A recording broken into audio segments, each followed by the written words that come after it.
Hello guys, welcome back to my Leh Ladakh tour with kids part 4। इसमें हम लेके चलेंगे Thiksey monastery, hall of fame, Shanti Stupa, Leh palace and moonland Lamayuru.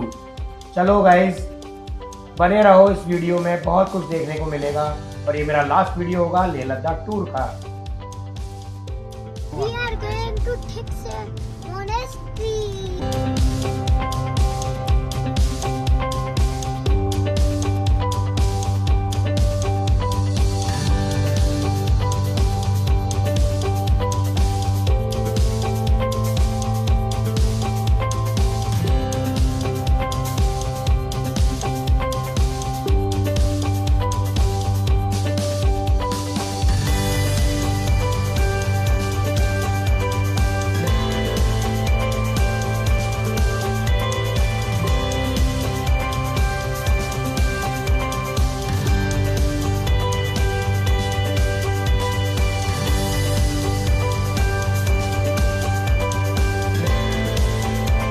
Leh शहर से लगभग 19 किलोमीटर दूर लद्दाख का सबसे प्रसिद्ध और सुंदर बौद्ध मठों में से एक है थिक्से मोनास्ट्री।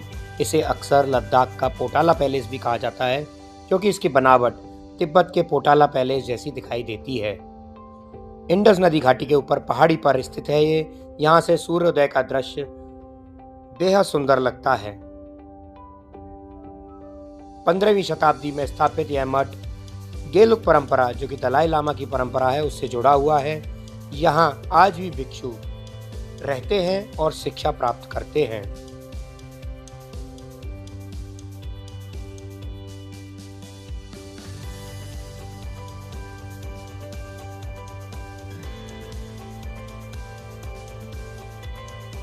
प्राचीन बौद्ध मूर्तियों, प्राचीन बौद्ध ग्रंथ, सुंदर भित्ति चित्र, इन सबको आप यहाँ पर देख सकते हैं। ध्यान कक्ष, पूजा हॉल और भी बहुत कुछ मिलेगा आपको इस मठ में।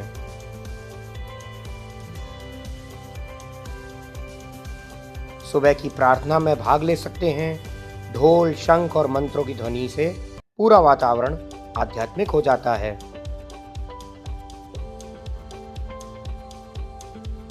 हर साल अक्टूबर-नवंबर में मुखौटे पहनकर होने वाला चाम नृत्य मुख्य आकर्षण का केंद्र होता है।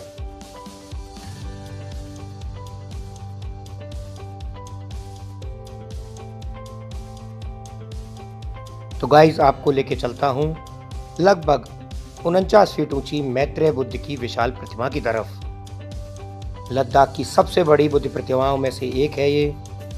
बहुत ही सुंदर कारीगरी की हुई है इस मठ में, और आप देख सकते हैं 2 मंजिलों में फैली हुई ये प्रतिमा है। शांति और करुणा का प्रतीक। आप यहाँ आराम से बैठ सकते हैं, ध्यान कर सकते हैं और शांति से कुछ समय स्पेंड कर सकते हैं।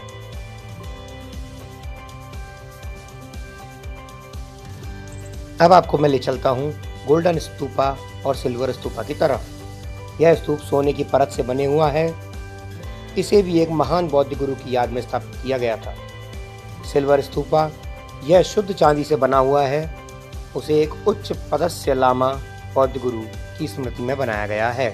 इसके अंदर उस लामा की अस्थियां सुरक्षित रखी गई हैं। यह स्तूप ज्ञान, त्याग और पवित्रता का प्रतीक माना जाता है। इसकी बारीक कारीगरी और चमक देखने वालों को बहुत प्रभावित करती है। और गाड़ी का रुख हमने मोड़ दिया हॉल ऑफ फेम की तरफ। भारतीय सेना द्वारा निर्मित हॉल ऑफ फेम को भारतीय सेना ने बनाया और संचालित किया है। यह संग्रहालय लद्दाख जैसे कठिन और ऊंचाई वाले इलाकों में तैनात हमारे वीर सैनिकों की बहादुरी और बलिदान को समर्पित है। यह एक युद्ध स्मारक और संग्रहालय है, जहां इन युद्धों से जुड़ी हुई जानकारी मिलती है, जो कि है भारत पाक का युद्ध, भारत चीन का युद्ध, कारगिल युद्ध। यहाँ वीरता पुरस्कार पाने वाले सैनिकों की सच्ची कहानियां दिखाई जाती हैं। इस संग्रहालय में आप जान सकते हैं लद्दाख का इतिहास और संस्कृति, लद्दाख का सामरिक महत्व, ऊंचाई वाले क्षेत्रों में सेना की भूमिका। यहाँ बहुत सारी चीजें प्रदर्शित है। युद्ध उपकरणों का प्रदर्शन किया गया है। दुश्मन से जज्बे के लिए हथियार, टैंक, तोपें, वर्दियाँ, पुराने युद्धों की तस्वीरें और दस्तावेज भी हैं। यहाँ एक विशेष सेक्शन में दिखाया गया है सियाचिन ग्लेशियर।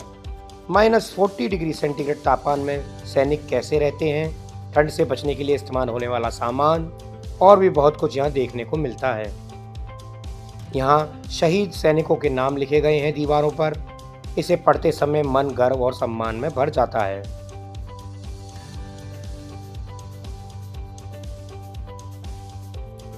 रास्ते में आने वाली सुंदर सुंदर बौद्ध मूर्तियों को देखते हुए हम निकल पड़े थे बहुत ही सुप्रसिद्ध और आध्यात्मिक जगह की तरफ, जो कि है शांति स्तूपा। यह स्तूप शांति, अहिंसा और विश्व बंधुत्व का प्रतीक माना जाता है और यहाँ से लेह का नज़ारा बहुत ही सुंदर देखने लायक होता है। शांति स्तूप का निर्माण जापान के बौद्ध भिक्षु निचिदात्सु फूजी द्वारा किया गया था। इसे जापान और भारत की मित्रता का प्रतीक भी माना जाता है। विश्व शांति और सद्भावना का यह बहुत अच्छा संदेश देता है। वर्ष 1991 में इसका उद्घाटन हुआ था दलाई लामा द्वारा और इसमें भारतीय सेना की भी महत्वपूर्ण भूमिका रही। ये था हमारा आखिरी दिन और हमें जाना था 2 ऐसी डेस्टिनेशंस की तरफ जो सबसे इम्पोर्टेंट थी लेह लद्दाख टूर की। पहली डेस्टिनेशन थी हमारी लेह पैलेस। लेह पैलेस के बारे में आपको बता दूं, लद्दाख की सबसे ऐतिहासिक और प्रतिष्ठित इमारतों में से एक है। यह कभी लद्दाख के राजाओं का शाही निवास हुआ करता था और आज भी लेह शहर के ऊपर खड़ा होकर उसके गौरवशाली अतीत की कहानी सुनाता है। 17वीं शताब्दी में राजा सेंगे नामग्याल द्वारा बनाया गया यह बहुत ही सुंदर लद्दाख का मुख्य राजमहल था। बाद में डोगरा आक्रमण के बाद शाही परिवार ने शोक पैलेस में निवास करना शुरू कर दिया था। 9 मंजिला ऊंची इमारत, तिब्बती शैली की वास्तुकला और तिब्बत के पोटाला पैलेस से प्रेरित डिज़ाइन बहुत ही सुंदर और लुभान्वित था। मिट्टी, पत्थर और लकड़ी से बना हुआ यह पैलेस एक बहुत ही हिस्टोरिकल बिल्डिंग थी। पुराने शाही कमरे, भित्ति चित्र, बौद्ध पूजा कक्ष, मुकुट, आभूषण और पारंपरिक वस्तुएं हमें यहाँ देखने को मिली। आज महल का कुछ हिस्सा खंडर है, लेकिन इसकी ऐतिहासिक आत्मा अभी भी जीवित है। इसकी छत से पूरा लेह शहर दिखाई दे रहा था, इंडस घाटी भी दिखाई दे रही थी और हिमालय की चोटियां भी साफ साफ नजर आ रही थी। सूर्यास्त का दृश्य यहाँ से बेहद खूबसूरत लग रहा था। हमने यहाँ पर कुछ फोटो करवाए और निकल लिए हमारी दूसरी डेस्टिनेशन की तरफ, जो कि थी मूनलैंड लामायुरू।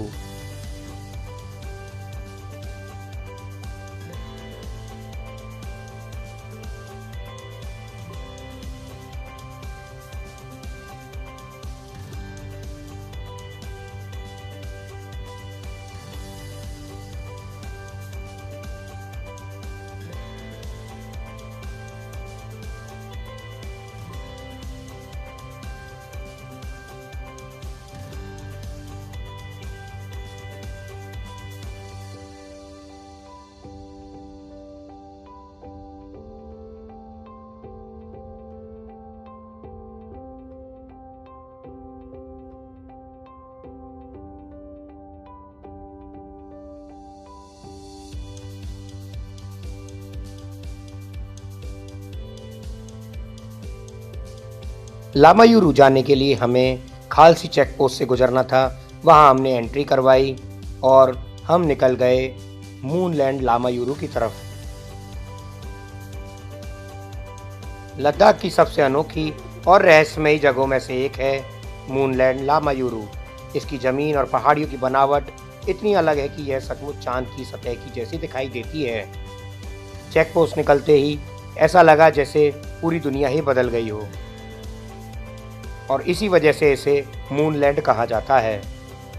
यहाँ की मिट्टी और चट्टानें हल्के पीले, सलेटी और सफ़ेद रंग की होती हैं। हवा और पानी के कटाव से बनी लहरदार पहाड़ियाँ दूर से देखने पर ऐसा लगता है जैसे कोई एलियन लैंडस्केप हो।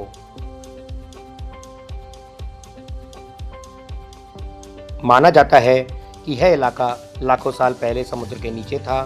समय के साथ टेक्टोनिक मूवमेंट और कटाव से यह अनोखा रूप बना। कई जगह फॉसिल्स भी पाए जाते हैं। मूनलैंड के पास ही प्रसिद्ध लामायुरु मोनेस्ट्री भी है। मठ की ऊंचाई से मूनलैंड का नज़ारा और भी शानदार लगता है। यह मठ लद्दाख के सबसे पुराने मठों में से एक माना जाता है। फोटोग्राफर्स और व्लॉगर्स के लिए ड्रीम लोकेशन है मूनलैंड लामायुरु। सनसेट और सनराइज के बहुत ही रंग बदलती पहाड़ियां दिखाई देती हैं और बहुत ही सुंदर लगती हैं। लेह से लगभग 125 किलोमीटर दूर लेह कारगिल हाईवे पर स्थित है ये। मई से सितंबर सबसे अच्छा मौसम है यहाँ आने के लिए और सुबह और शाम तो बहुत ही बेहतरीन है। चांद जैसी दिखने वाली ज़मीन, नेचर और साइंस का अनोखा मेल, अद्भुत फोटोग्राफी और शांति और सुकून। आप यहाँ तेज़ धूप से बचाव के लिए चश्मा ला सकते हैं। प्रकृति संरचना को नुकसान ना पहुँचाएं, कचरा बिल्कुल ना फैलाएं। इसी के साथ मैं अपना पूरा लद्दाख का टूर का व्लॉग ख़त्म करता हूँ।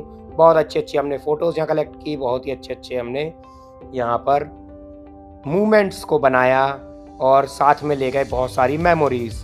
तो मिलता हूँ गाइस नेक्स्ट वीडियो में, जो कि होगा मेरा हर्षिल वैली यानी गंगोत्री धाम की तरफ। Stay tune, bye bye.